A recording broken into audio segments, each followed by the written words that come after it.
Welcome back to Silver Star Automotive. I'm James, ASE Master Tech. Today we're working on this 1969 GTO. We are going to be doing some hideaway headlight conversion to electric actuators from the not so reliable vacuum actuators. We're going to do this in 5 steps. It's pretty easy. I think anybody can do it. So follow along. I'll show you how. Here we go. We're going to get these top bolts out of the trim cover here that covers up that gap. Phillips head driver here to pull out some screws. Be careful, little pieces will fall out. There's our bolts to remove this upper grill piece here, so zap those out. And there's actually 2 up top that when you take out that plastic bit up top, it will release those 2. Gonna pull the C-clip off of the push rod here. Then just separate that from the pivot arm. There's your bushings. I'm using a 7/16 on swivel head ratchet here to loosen these nuts off of the actuator itself, so that will release it out of the bracket that's holding it in the car. So I just need to get some pliers here to cut loose the vacuum hoses from the actuator so I can pull it out. Pull this one off, and here it is. Okay, I'm going to use a 3/8 on the swivel head again to take the bolt out of this bracket. Get that out of the way. Here it is. This is what it'll look like once you get everything all out of the car, and we're ready for install. I'm going to take a quick look here at the components that came out of the car. This is all of the grill bezels that came out. There's your spring, some screws. Those are the brackets that go on the bottom. Nice GTO emblem there. There's our vacuum actuator, plastic trim that goes on the top side of the radiator support. There's our other little piece, and the other side screws and bracket. There's little rubber grommets there, kind of help cushion the tabs that go into that. That's what centers it. Those are kind of a booger to get back in. You'll see that towards the end. It's a little bit of a fight. This is the lower grill piece, and it's held in with these 2 little metal tangs. They slide into a chrome piece, and they are a booger to get in. So just be patient, and you can get them back in. Trust me, it's doable, but not easy. All right, let's get started with the install. All right, I am on the passenger side here. This is your first bracket you're going to put in. There is a square hole there. Correlates to the little square milled piece there on our arm. It goes in just like that. I'm just going to press and wiggle, and that should get it in there just fine. That's what it'll look like. This is our lower bracket. It says passenger on it there. You can tell this is the upside because it's got the little pedestals for the screws. That's the bottom. Place it in just like this. There's a little relief cut right there that centers it to where you need to be. And this is our tapered bolt that's going to go into the arm there. So tapered side in. You'll see there's a taper on that little bracket. So you'll put that in there first. Put your lock nut on there. And then zip it down. Zip, zip, zip. Zip, zip. There it is.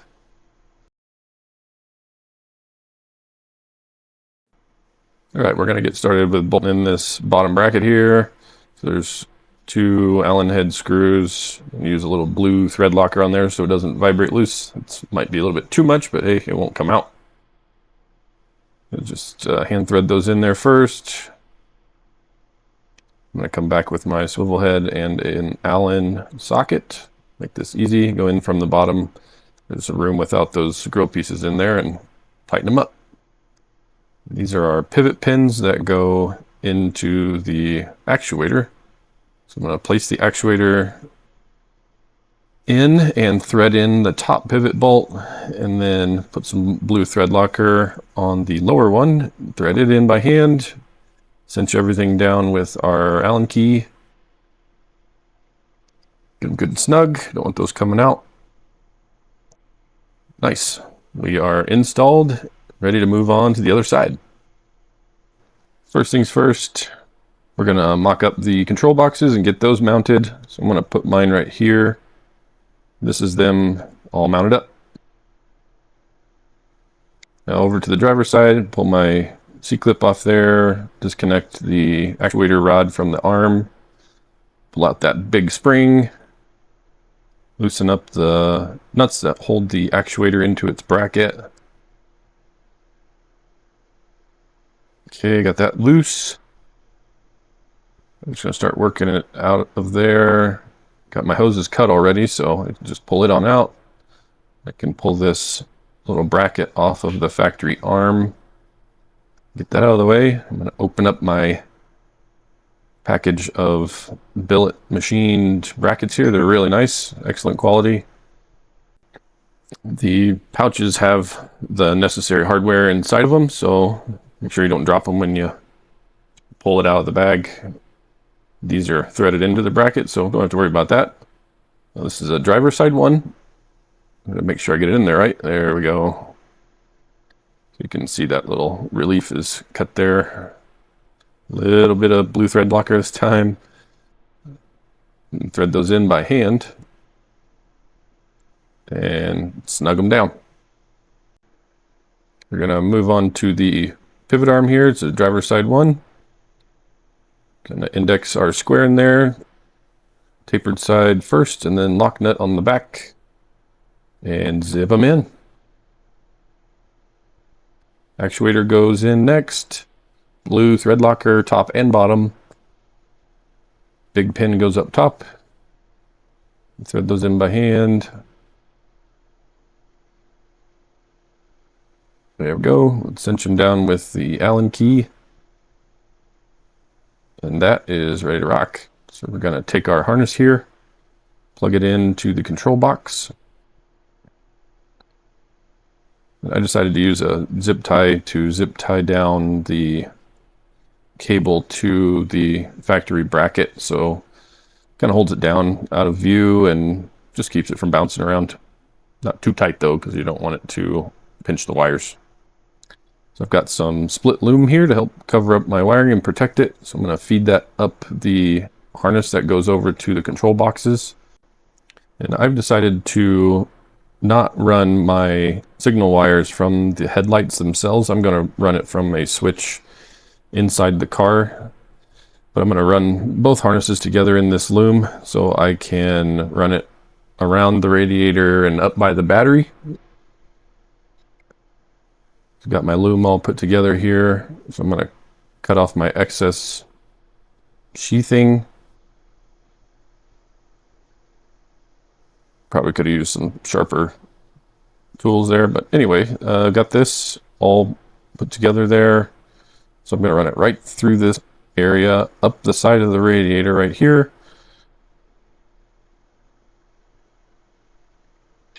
There's a nice little gap in between the body, that lower valance, and the radiator that I can sneak this in there without having to poke any holes. So it'll come up right through here like that. And this is where it ends up coming up to. So we're under the dashboard here on the driver's side. I'm going to pull back the carpet, and that reveals my floor switch. So that's where I'm going to pull my signal wire from to tell the boxes to come on. So this is a factory hole in the firewall, so I'm not going to have to drill any holes. That's where I'll put this wire loom that I've made out of some wire to run a signal over to our control boxes. I'm going to start working now on getting the wiring loom up from the actuators wired into the car. So first thing I'm going to do is take the grounds here. There's two of them. I'm going to bridge them together to make it to where I have one connection that goes down to the battery, so I don't have a bunch of wires everywhere. I'm going to up the gauge of wire one size so we can carry the load without worrying about losing our ground effectiveness. So I'm just going to strip back this wire, then use a marine grade butt crimp. It's got super glue made into this stuff, so it will seal it up really nice and won't get corrosion. So I'm going to bridge those together, and then I'll start working on getting these little fuse blocks all put together and ready to go. So the way you want to do this is you get your 2 wires fed through your weather pack. It's a little gray thing that you pull out of the plug. And then you feed the wires through the back side of the plug. So the front side is the one with the springy part facing forward, like the orange part. That's the front. This side's the back, so we're going to go down over the wires like that. One up through each receptacle. So you got something that looks like that. 2 wires coming out each side, and you crimp your terminal ends on each one of those and then pull it all back through, and they'll click in, and then that's all done, and you can put your fuse in and finish wiring it up to the battery.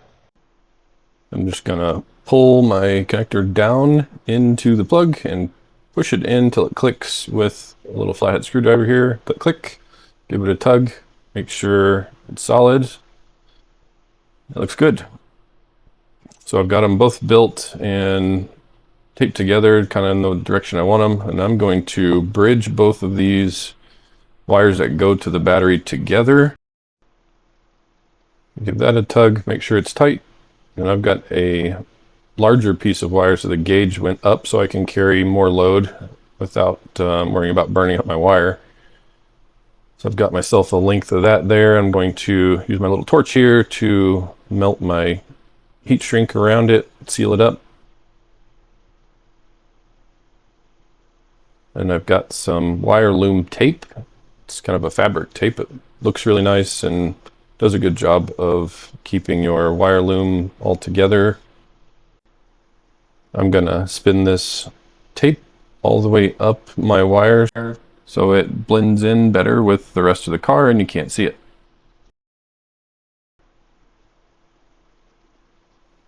Get about the length I want to get me over to the battery, and then I will tear my tape off.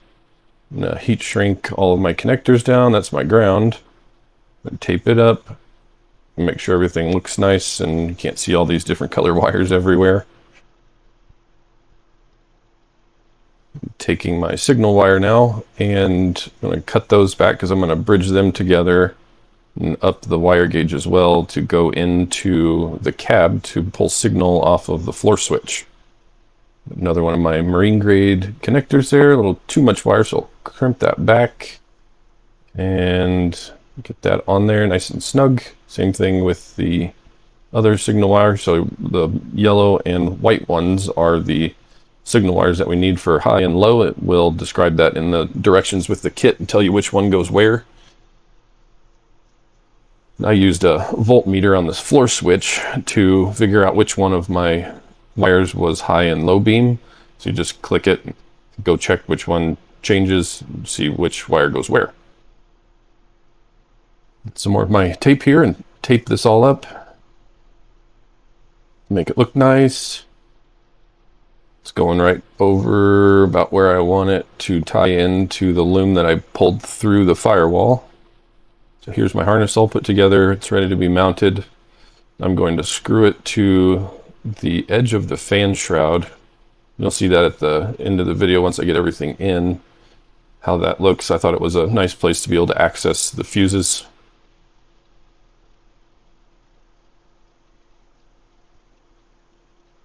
Gonna get all my wires routed here to where I want them. Get everything spliced together here to go into the car. So I'm just crimping my wires, or cutting my wires back to the length that I want.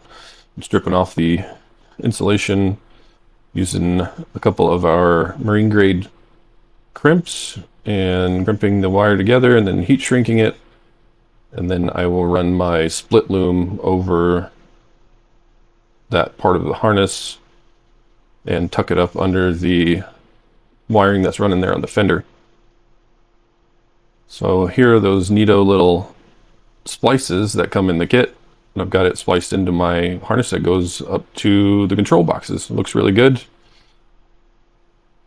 So I'm going to demonstrate here how these little splices work that come in the kit. So this is the end that has a little slot in it, and that goes up over your wire, and then this is the little lance that will pierce the wire that you're trying to get a source voltage from. So you screw that down to where it's snug like that. And then on this end, you just unscrew that, and you've got your wire strip back, so you'll slip the not threaded end first over the wire. You don't need too much stripped off. And then you just kind of smush that wire down into the end of this splice deal like that. You kind of hold it down while you twist it in. And that pinches the wire up against a cone that's inside of that splice, and it's really snug. Pretty cool deal. Okay, here we go. Oh yeah, that's looking good.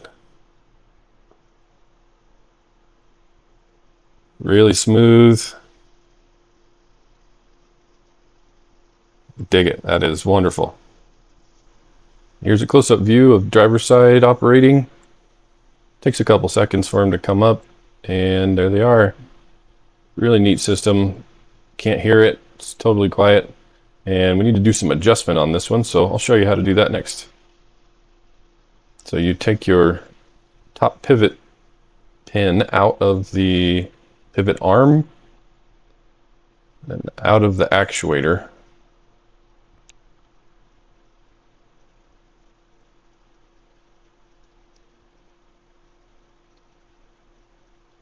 Move the camera here. So you spin it counterclockwise to make the headlight go higher, and counterclockwise to lower the headlight. And you can do half turns. You just have to take the bolt out and then put it back through, which I do right there. Then I'm going to snug it back down.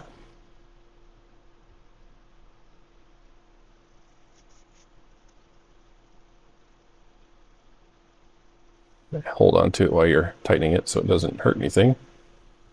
And I got rid of all of that slop I had in there, so we're looking good. All right, now begins putting these grill pieces back in. It is not all that much fun. Took me quite a while to get the first one back in, trying to figure out how I was gonna position my arms in the small access areas just to keep the brackets up where they need to be.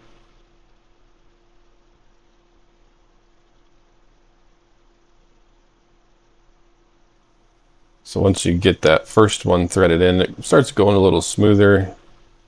So I just get one of the locating pins that's on the grill in the bracket grommet, and then start that first bolt in, and then move over to the other side, get that one started, and then start putting the rest of the hardware in, and gently tighten everything up so it's in the position, everything's aligned, and then cinch everything down.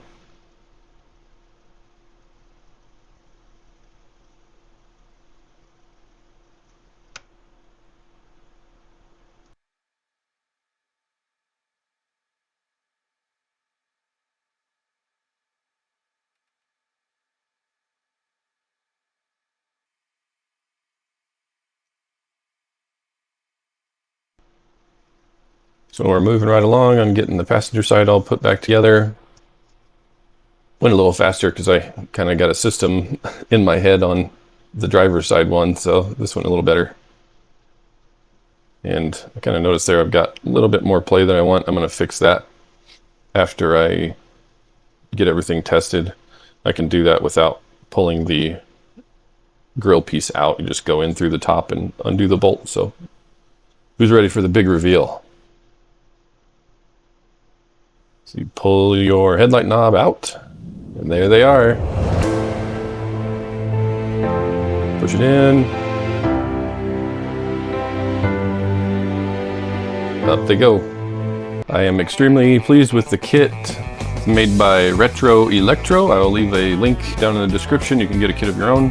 If you've got a vehicle you would like us to work on, here's our contact info. Get a hold of us. We can get you set up, and I will see you guys on the next one.